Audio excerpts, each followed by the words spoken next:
for the fans. Everyone want to come and support us. We are waiting for you also.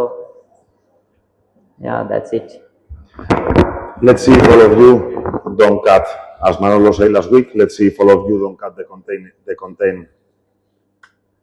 let's see if all of you don't cut the content of this press conference. It's not easy for me to talk about the players that are, the people, sorry, that are trying to spoil, to undermine, and to have control and to be on the spotlight and to make brokerage of football.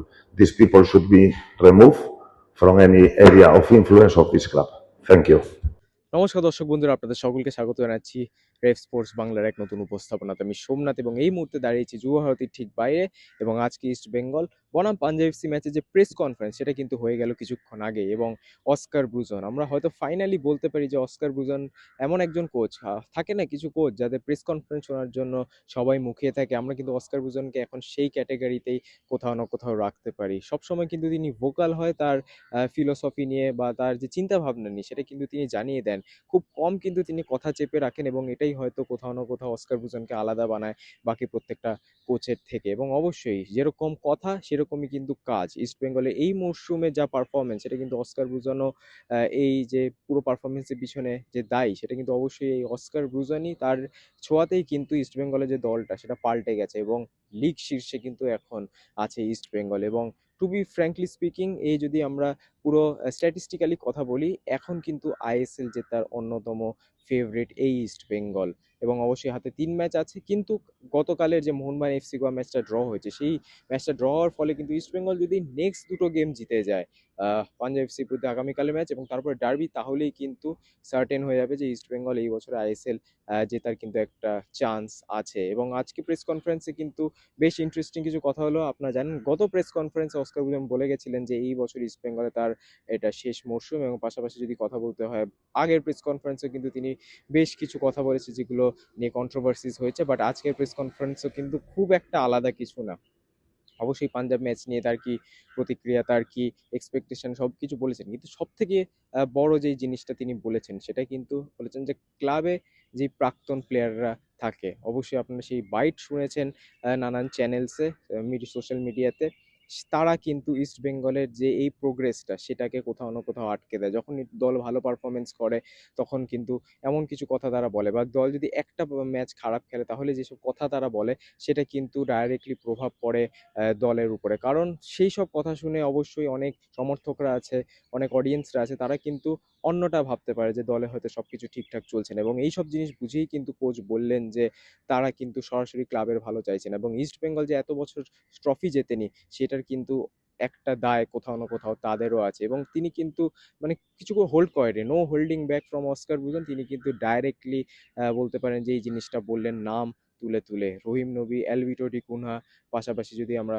বাকিদের কথা বলি তাদের কিন্তু নাম তিনি, সন্দীপ নন্দী ইস্টবেঙ্গলের প্রাক্তন গোলকিপিং coach, তাদের কিন্তু নাম নিয়ে তিনি আজকের এই কথাটা বলেছেন। এবং অবশ্যই বেশ অ্যানিমেটেড কোচ অস্কার ব্রুজন, এবং হয়তো এই যে কারণেই তাকে বাকি কোচের থেকে আলাদা বানায়। তিনি সবসময় ডাইরেক্ট তার কথাবার্তা নিয়ে। বাট যদি আমরা পাঞ্জাব এফসি ম্যাচে আসি, তাহলে সেখানে কিন্তু তিনি সমীহ করেছেন পাঞ্জাবকে এবং তিনি মনে করেন পাঞ্জাব এফসি হচ্ছে এই বছরে আইএসএল এর অন্যতম সেরা দল। এবং পাশাপাশি কিছু প্লেয়ার, ড্যানি র্যামিরেস, এফিয়ং, তাদের কথা কিন্তু তিনি বললেন এবং মনে করেন যে এই প্লেয়ারগুলো কিন্তু তফাৎ করে দিতে পারে। যেরকম খেলছে এফিয়ং, 7টা গোল করেছে এই মরশুমের আইএসএল এ, পাশাপাশি ড্যানি র্যামিরেস যেভাবে খেলছে তাদেরকে কিন্তু সমীহ করেই যাচ্ছে কোচ অস্কার ব্রুজন আগামীকালের ম্যাচের জন্য। এবং পাশাপাশি কিন্তু অস্কার ব্রুজন সমর্থকদের উদ্দেশ্যেও কিন্তু বললেন যে, তিনি বললেন যে সমর্থকদের অবশ্যই আমরা পাশে চাই।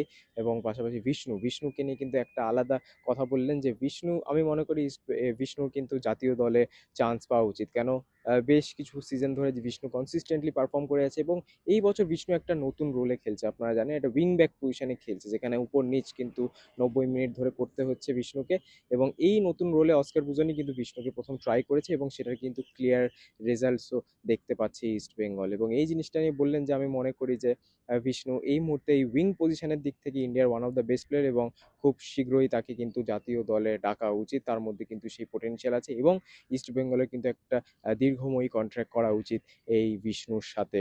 তো অবশ্যই আজকে প্রেস কনফারেন্সটা কিন্তু বেশ ইন্টারেস্টিং ছিল। আপনারা শুনে নিন, আপনাদের জন্য সেই প্রেস কনফারেন্স আমরা তুলে ধরছি রেফ স্পোর্টস বাংলার পর্দায়। অবশ্যই সেটা শুনুন আর বলুন কেমন লাগলো অস্কার বুজনের এই বক্তব্যগুলো। এবং সামনে দুটো ইম্পর্টেন্ট ম্যাচ, পাঞ্জাব ম্যাচ এবং তারপরে ডার্বি। কি করতে পারে ইস্ট বেঙ্গল? অবশ্যই আপনাদের প্রেডিকশন জানাতে ভুলবেন না কমেন্ট সেকশনে। আবার আপনাদের সাথে দেখা হবে পরবর্তী ভিডিওতে। ততদিনে প্রেস কনফারেন্সটা একটুখানি শুনে নিন এবং দেখা হচ্ছে আপনাদের সাথে আবারও পরবর্তী ভিডিওতে। ভালো থাকবেন, সুস্থ থাকবেন এবং নমস্কার। Pressure. I love it. No. If we cannot live with pressure, I think that I'm in the wrong job. Our work is pressure every day, not every game, every day. We have the pressure to think that we are the best. I have the best coaching staff. I have the best players. And if we don't think like that, you tell me how can I transfer the message to my players to make them feel that they are a champion team. So there is no pressure. There is only determination, confidence, and we want to be the best. So for that, we need to win the 3 games that are remaining in the season. Reinforcing my message, as I say, we probably are the team with the best metrics, both especially in attack, but also in defense. The team is doing well. Besides, that was the area of the team that suffered more with injuries this season. You are mentioning Vishnu. We all know what are the characteristics of Vishnu. Vishnu is a very vertical player that he needs space to progress. He's understanding very well his role as a wing back. On the other side, we are using Vipin, so this is one of the reasons that if we have 2 attacking players on the wings, probably we need to reinforce with more players the central areas. In particular, I claimed this last year. Everybody was calling me crazy, but I say that Vishnu is one of the players that had to be in the national team.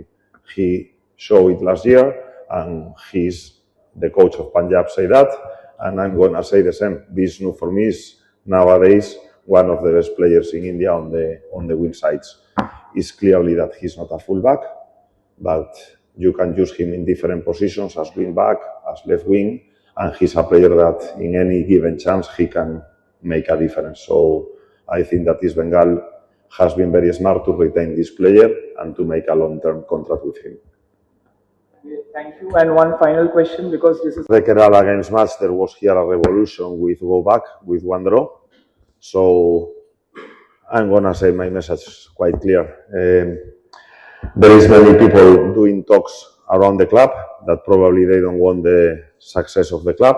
I want to mention in particular these Panchayat legends of the club, Rahim Ali, Sandeep Nandi, Alvito de la Cunha. So all these players, I don't see them anywhere talking these weeks about the title. They are former brokers of the club. They are always trying to punish and to spoil and to undermine all the way of East Bengal. So this message is for the fans and for the management. This kind of people is very harmful for the club. So after the Kerala game, we saw what happened. Where are they today? They are not talking anymore. And this is not about the coach. This is about my players, about my system, and about the damage that they do to East Bengal. And I'm telling it with a strong emotion, because everybody inside the club has suffered a lot with these Panchayat legends. I repeat the word, that they were brokers of the club, cancers, and probably the reason why East Bengal could not do good seasons in the past.